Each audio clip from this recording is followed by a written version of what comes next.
தேவனே உம்மை ஸ்தோத்திரிக்கிறோம், துதிக்கிறோம் கர்த்தாவே. நீர் எங்கள் கர்த்தர், நீர் எங்களுக்கு சதையும் ஆண்டவரே ரத்தத்தையும் ஆண்டவரே கர்த்தாவே எலும்புகளை உண்டாக்கி வைத்து எங்களுக்கு ஜீவ சுவாசத்தை தந்திருக்கிறீர் கர்த்தாவே. இந்த நாளிலும் கர்த்தாவே உம்முடைய படைப்பின் ரகசியத்தை நாங்கள் புரிந்தவர்களாக எங்கள் ஜீவனுள்ள நாளெல்லாம் உழைத்து வாழ எங்களுக்கு கிருபை தாங்க கர்த்தாவே. ஆண்டவரே இந்த வேளையில் கர்த்தாவே மட்டுமாக சம்பாதித்த எல்லா பொருள்களுக்கும் சொந்தக்காரர் நீர்தான் கர்த்தாவே. நீர்தான் பலன் தந்தீர், நீர்தான் அறிவு தந்தீர், நீர்தான் புத்தி தந்தீர் கர்த்தாவே. இன்னும் ஆண்டவரே இந்த உழைப்பை அநேக பேர் ருசி பார்க்கட்டும் கர்த்தாவே. ஆண்டவரே கர்த்தாவே உழைக்காமல் ஒரு மனிதன் சாப்பிடக்கூடாது கர்த்தாவே. ஆண்டவரே கர்த்தா பவுலடியார் அதான் சொல்லுகிறான், வேலை செய்யாதவன் சாப்பிடாதிருக்க கடவர் என்று சொல்லுகிறார் கர்த்தாவே. உழைத்து வாழத்தக்கதான கிருபையில் கொடுங்க கர்த்தாவே. 60 உழைக்க கிருபை தருவீராக, 80 உழைக்க கிருபை தருவீராக. வாழ்நாள் முழுவதும் உழைத்து வாழ கிருபை செய்யுங்க. இயேசு மூலம் வேண்டுகிறேன் நல்ல பிதாவே, ஆமேன் ஆமேன். கர்த்தருக்குள் பிரியமானவர்களே, இந்த நாளிலும் 60 ஓடு, 60 ஓடு. எங்கள் வீட்டை விட்டு ஓட சொல்ல, வியாபாரத்துக்கு ஓட சொல்கிறாரு, உழைக்கிறதுக்கு ஓட சொல்கிறாரு, மேஸ்திரி வேலைன்னா மேஸ்திரிக்கு வேலைக்கு போக சொல்கிறாரு. ஆண்டவர் மனுஷன் தலையெடுத்து நெத்தி வேர்வை பாடுபட்டு தான் நீ பிழைக்க முடியும்னு சொல்லிட்டார்.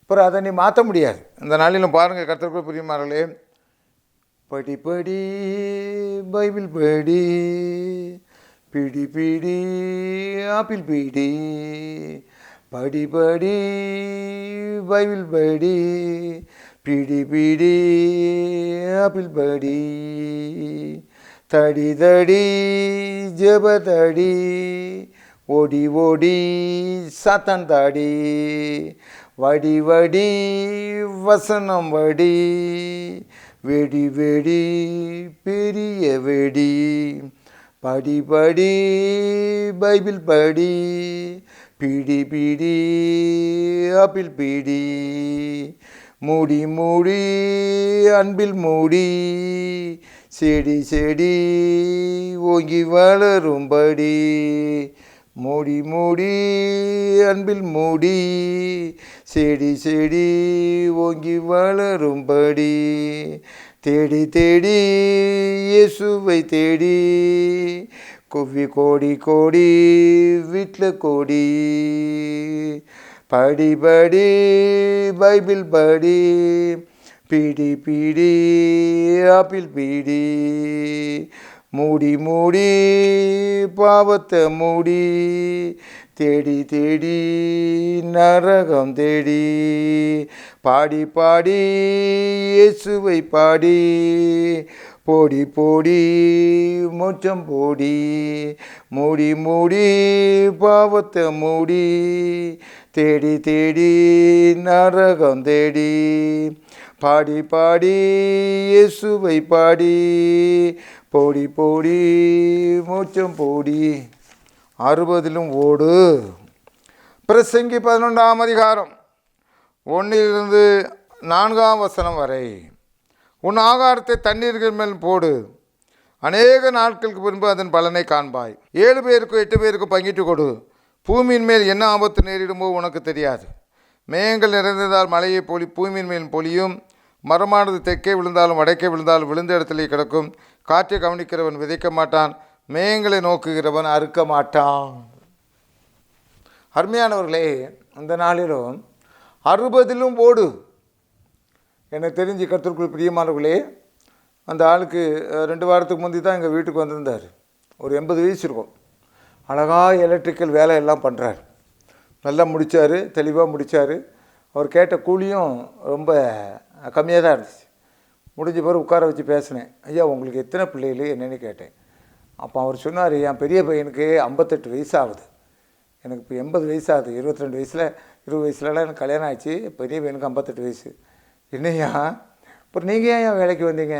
நோ நோ நோ தம்பி, என் காலம் இருக்கிற வரைக்கும் என்கிட்ட 10 பைசா இருக்கணும். எனக்கு என்ன குறைச்சல், சின்ன வயசில் வேலையை கற்றுக்கிட்டேன். பாருங்கள், உங்களுக்கும் முடிச்சு கொடுத்தேன், உங்களுக்கும் திருப்தி, என் பைக்கிலும் பைசா இருக்குல்ல. நான் வீட்டுக்கு போகும்போது என் பேர பிள்ளைகளுக்கு ஏதாவது வாங்கிட்டு போவேன்ல.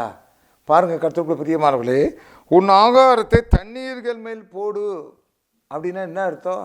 கர்த்தருக்குள் பிரியமானவர்களே, உன் உழைப்பை போடு. 7 பேருக்கு 8 பேருக்கு பங்கிட்டு கொடு. இருக்கும்போது நல்லா திராணி இருக்கும்போது ஓடு. ஓடாமல் கர்த்தரினை ஆசீர்வதிப்பார், கர்த்தரினை ஆசீர்வதிப்பார். ஞாயிற்றுக்கிழமை ஆலயத்துக்கு போ, சரி தான். திங்கக்கிழமை இப்படி கடையை தர, இல்லை அன்றைக்கி பாஸ்டர் ஏதோ மீட்டிங் இருக்குதுன்னு சொல்லியிருக்காரு, நான் கர்த்தருடைய வேலையை தான் போகிறேன். இல்லை, அங்கே தான் தப்பு பண்ணுறீங்க. என்ன தான் கர்த்தருடைய வேலையாக இருந்தாலும் ஒன்றால் ஒரு 500 ரூபா கொடுத்து அந்த வேலைக்கு வேணால் பையிலேருந்து எடுத்து கொடு. ஓன் தொழிலை நீ கரெக்டாக பண்ணு. நிறைய பேர் இன்றைக்கி அப்படி தாங்க மாட்டிகிட்டு இருக்காங்க. ஊழியக்காரங்க ஊழியத்தை செய்யட்டு. ஊழியக்காரங்க நான் ஜெபம் பண்ணுறேன், நான் வந்து இப்போ நான் ஜெபம் பண்ணிகிட்டு இருக்கேங்க, அந்த பெரிய காரியம் 8 மணி நேரம் நான் ஜெபம் பண்ணி தானே ஆகணும். அது என் கடமை தானே ஐயா. கர்த்தருடைய வசனத்தை நான் பேசி தான் நான், இதில் என்ன ஐயா பெரிய மம்மதம் இருக்குது, அதை செய்யாட்டி எனக்கு ஐயோ. அப்போ பாருங்கள், ஒரு மனிதன் வேலை செய்ய வேண்டும். வேலை செய்யாதவன் சாப்பிடவும் கூடாது. பவுலடியார் சொல்கிறாரு, உங்களுக்கு எல்லாருக்கும் இந்த கைகளே வேலை செய்தது. ஓ பவுலடியார், என்ன ஆளாப்பா கர்த்தர், சே சே சே சே, என்ன அவன் கைகளே ராத்திரிலாம் உட்காந்து நான் கூட நெய்தையான்னு சொல்கிறாரியா. அவர் கொடுத்த சத்தியம் என்ன, இன்றைக்கி அவர்கிட்ட யார் நிற்க முடியுதுயா. ஆக கர்த்தருக்கு பிரியமானவர்களே, தேவன் உன்னை ஆசீர்வதிக்க பிரியப்படுகிறார். ஆனால் அவர் சொன்ன காரியத்தை நீ செய்யாதிருப்பாய், ஆனால் எப்படி ஆசீர்வாதத்தை கொடுக்க முடியும்? யாக்கோபு ஆண்டவர் தேவன் ஆசீர்வதித்தார். அவர் என்ன சொல்கிறாரு, இந்த 20 வருடமாக வெயில் நீ தின்னதியா, 10 முறை என் சம்பளத்தை நீ மாற்றினீரே லாபான், 2 பிள்ளைய கட்டிக்கிட்டேன் என் வரதட்சணை வாங்காம. ஆனால் 20 வருஷம் நான் வெயிலில் கிடந்தையா.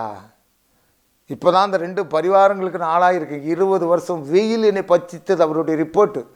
என்னமோ நீ என்னமோ வேலை செய்கிறதுக்குள்ளே பெரிய அழுத்துக்கிறிய, வீட்டில் வந்து என்னை மாதிரி யார், நீ வேலை செஞ்சு தானே ஆகணும் ஐயா, நீ வேலை செஞ்சு தான் ஆகணும், நானும் வேலை செஞ்சு தான் ஆகணும். கர்த்தருடைய நீதி.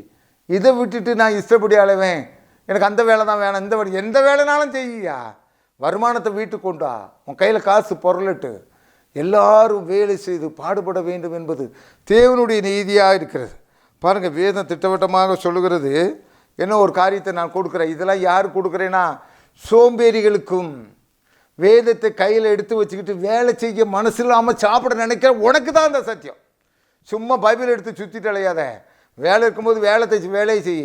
ராத்திரி ஆனால் ஜெப கூட்டத்துக்கு போ, பகலில் பிரதர் அங்கே இங்கே ரைட்டியா. உன் குடும்பத்தை பட்டினி போட்டுட்டு ஆண்டவர் உன்னை அப்படியே வைக்கலையா, உன்னால் உன் குடும்பத்துக்கு கெட்ட பேர் வருதுயா. யாரையா உன்னை வேலை செய்யக்கூடாதுன்னு சொன்னது? எந்த சத்தியம் சொல்லுதியா சொல்லு. உனக்கு திராணி இருக்கும்போது வேலைக்கு போ. ஒரு சித்தாள் வேலைக்கு போ, 800 1000 ரூபா கொடுக்குறான், சாயங்காலம் வந்தால் பாஸ்டர்கிட்ட பின்னாடி போ. நீ அதெல்லாம் விட்டுட்டு உன்னை யார் போச்சுன்னா, பைபிள் என்ன சொல்லுதா உனக்கு போச்சு, ரிப்போர்ட் என்ன சொல்லு தெரியுமா, நீ ஒரு சோம்பேறி.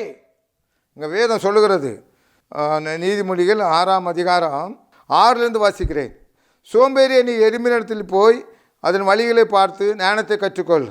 அதற்கு பிரபுவும் தலைவரும் அதிகாரி இல்லாதிருந்தும் கோடை காலத்தில் தனக்கு ஆகாரத்தை சம்பாதித்து அறுப்பு காலத்தில் தனக்கு தானியத்தை சேர்த்து வைக்கும்.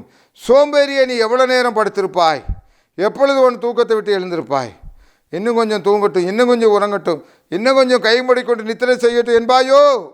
ஆக கர்த்தருக்குள் பிரியமானவர்களே, 6 நாளும் வேலை செய்து சாப்பிடுவா, ஓடியாடி வேலை செய்ய சோம்பல் கொள்ளாதே. சோம்பேறியை இயேசு விரும்பவில்லை மகனே. 6 நாளும் வேலை செய்து சாப்பிடுவாய், 7ஆம் நாளோ தேவ நன்றை வந்திடுவாய். ஓடியாடி வேலை செய்ய சோம்பல் கொள்ளாதே. சோம்பேறியை இயேசு விரும்பவில்லை மகனே. 6 நாளும் வேலை செய்து சாப்பிடுவாய், 7ஆம் நாளோ தேவ நன்றை வந்திடுவாய். ஆக கர்த்தருக்கு பிரியமான சகோதரனே, ஒன்று திருத்திக்கொள். தேவனே, நான் வேலை செய்ய தயாராக இருக்கேன், எனக்காக வேலை கொடுங்க. 10 பேர்கிட்ட கேளு, உன் குடும்பத்தை உயர்த்து, நீ நல்ல நிலைமைக்கு வா. பைபிளை எடுத்து வச்சுக்கிட்டு இல்லை ஆண்டவர் என்னை இதுக்கு தான் அழைச்சிருக்கார், இல்லை உனக்கு அழைப்பு வர்றதானே. எனக்கு 67 வயசு ஆகுது, இன்னும் ஆண்டவர் என்னை வியாபாரம் பண்ண தான் வச்சுருக்கிறார். 50 வயசுலேருந்து போராடுறேன், ஆண்டவரே முழு டைம் நோ. அப்போ நான் வேலை செய்ய தான் செய்கிறேன், இன்றைக்கி வேலை செஞ்சுட்டு தான் இருக்கிறேன். அப்போ கர்த்தருக்குள் பிரியமானவர்களே, என் குடும்பம் நல்லதாக இருக்க வேண்டுமானால், உன்னை நம்பி பிள்ளைகள் நன்றாக இருக்க வேண்டுமானால், கர்த்தர் கட்டளை எடுக்கிற வரைக்கும் அவருடைய ட்ராக்கில் நின்றுக்கிட்டே இரு. கர்த்தர் உன்னை அழைப்பாரானால் வந்துவிடு, இல்லை என்றால் சோம்பேறித்தனத்துக்கு உன்னுடைய உடலை இடம் கொடுத்து விட்டு உன் பிள்ளைகளை பட்டினி போடாத. நீ நல்லா இருக்கணும் என்பதற்காக இந்த செய்தி கொடுக்கப்படுகிறது. எல்லோரும் கர்த்தர் ஆசீர்வதிப்பாராக. ஆண்டவரே கர்த்தாவே, எங்களுடைய சோம்பேறித்தனத்துக்கு இடம் கொடுத்து விட்டு கர்த்தர் என்னை ஆசீர்வதிக்கவில்லை. கர்த்தர் என்னை நாளைக்கு உயர்த்துவார், நாளைக்கு என்னை உயர்த்துவார் என்று இன்றைக்கு நான் வேலையை ஆண்டவரை செய்யாதபடி, உடைய நாமத்தை தூசிப்பதுக்கு இடம் கூடாதபடி ஆண்டவரே, 60லும் ஓட ஆண்டவரே, 7 அடியனுக்கு ஆண்டவரே, 80 வயசிலும் பிளந்தாங்க தாப்பனே. வேலை செய்து சாப்பிட ஊழியம் செய்ய கிருபை தாங்க. இயேசு மூலம் வேண்டுகிறேன் நல்ல பிதாவே. ஆமென், ஆமென்.